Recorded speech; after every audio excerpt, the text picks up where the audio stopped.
हाजरा अपने बेड के as per बैठी थी और फ़ोन स्क्रीन को घूर रही थी। एक कलीग का ईमेल बार बार उसके दिमाग में घूम रहा था।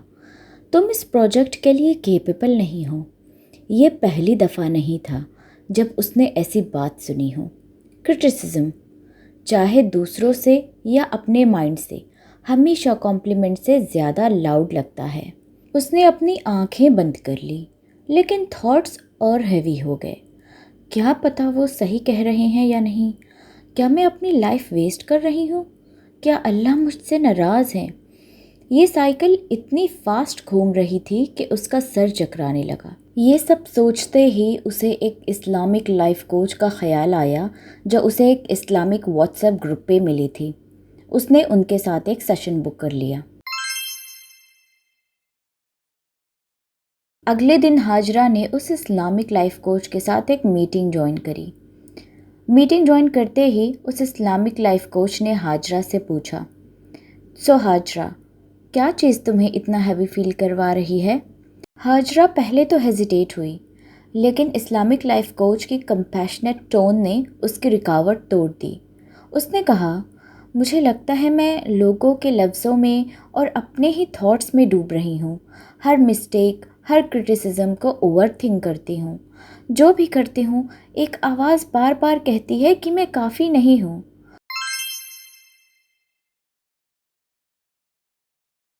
लाइफ कोच ने अपनी डेस्क से एक नोटबुक उठाई और खोली। उसने हाजरा की तरफ देखते हुए धीरे से कुछ वर्ड्स पढ़े। मेरे दुश्मन मेरा कुछ नहीं कर सकते। मेरी जन्नत मेरे दिल में है और मैं जहाँ भी जाऊँ ये मेरे साथ जाती है। अगर वो मुझे कैद कर देंगे तो मुझे मेरे रब के साथ उनकी इबादत करने के लिए अकेलापन मिल जाएगा। मुझे कत्ल कर देंगे तो शहादत होगी और मुझे जिला वतन कर देंगे तो ये मेरे लिए एक रूहानी सफ़र बन जाएगा। ये वर्ड्स थे शेखुल इस्लाम इब्न तैमिया के। हाजरा ध्यान से सुनती रही, लेकिन कंफ्यूज थी। जन्नत मेरे दिल में है, ये मेरे लिए क्या मतलब रखता है? लाइफ कोच उसकी कन्फ्यूजन समझ गई और फिर मुस्कुराते हुए उससे कहा, देखो हाजरा, इब्न तैमिया के एनिमीज़ थे। उन्हें प्रिजन का सामना करना पड़ा, जिलावतनी का भी ख़तरा था, हत्ता के मौत का भी ख़तरा था, लेकिन उन्होंने एक ऐसी चीज़ डिस्कवर की जो बहुत ही लिबरेटिंग यानी आज़ादी देने वाला था। उनका सुकून अनटचेबल था क्योंकि वो अल्लाह से आता था।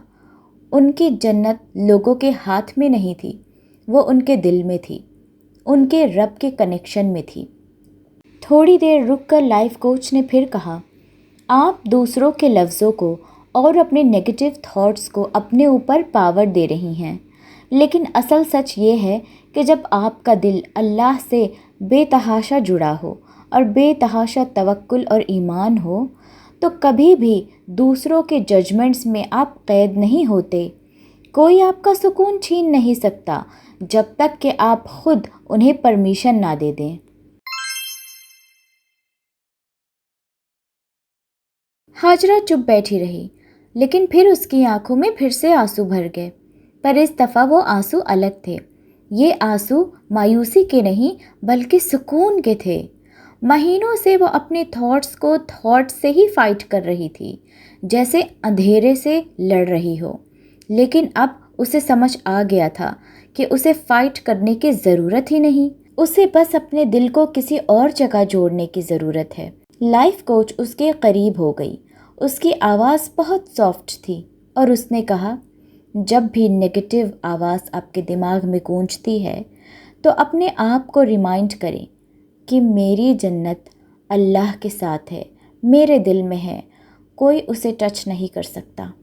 यही इस्लामिक साइकोलॉजी है, माइंड को ट्रेन करना बाय रीओरिएंटिंग योर हार्ट। ज़िक्र, नमाज, तफक्कुर, जर्नलिंग, इबादत, ये सारी चीज़ें वो टूल्स हैं या वो पानी हैं जो आपके दिल और दिमाग की सरजमीन को मजबूत करती हैं, ताकि कोई भी नेगेटिव बातें, नेगेटिव ख़याल, लोगों के जजमेंट्स उस ज़मीन पर तूफ़ान ना ला सकें।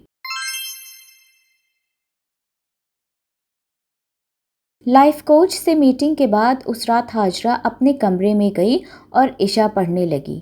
جب وہ سجدے میں گئی تو یوزول سے زیادہ دیر تک تھی۔ اس نے اپنا ماتھا سجدے میں رکھ کر کہا، یا اللہ، میرا دل ایسا باغ بنا دے جسے کوئی بھی تھاٹ، کوئی بھی ججمنٹ ڈسٹروائے نہ کر سکے۔ مجھے اپنے ساتھ جوڑ کر رکھ، لوگوں کے لفظوں کے ساتھ نہیں۔ میرا سکون صرف آپ میں رہے، لوگوں کی باتوں میں نہیں۔ اور پھر اس نے ابن تیمیہ کے لفظ ریپیٹ کیے، میرے دشمن میرے کیا کر لیں گے، میری جنت میرے دل میں ہے۔ اگر آپ بھی نیگیٹو تھاٹ سے پریشان ہیں تو آپ بھی اپنے ہر نیگیٹو خیال کو ایک پازیٹیو خیال سے بدل دیں، اور پھر اس بدلے ہوئے تھاٹ کو اپنے ساتھ رکھیں اور اسی کے ساتھ آگے بڑھیں۔ یاد رکھیں کہ آپ کا سکون خالق کے ساتھ ہے، خلق کے ساتھ نہیں۔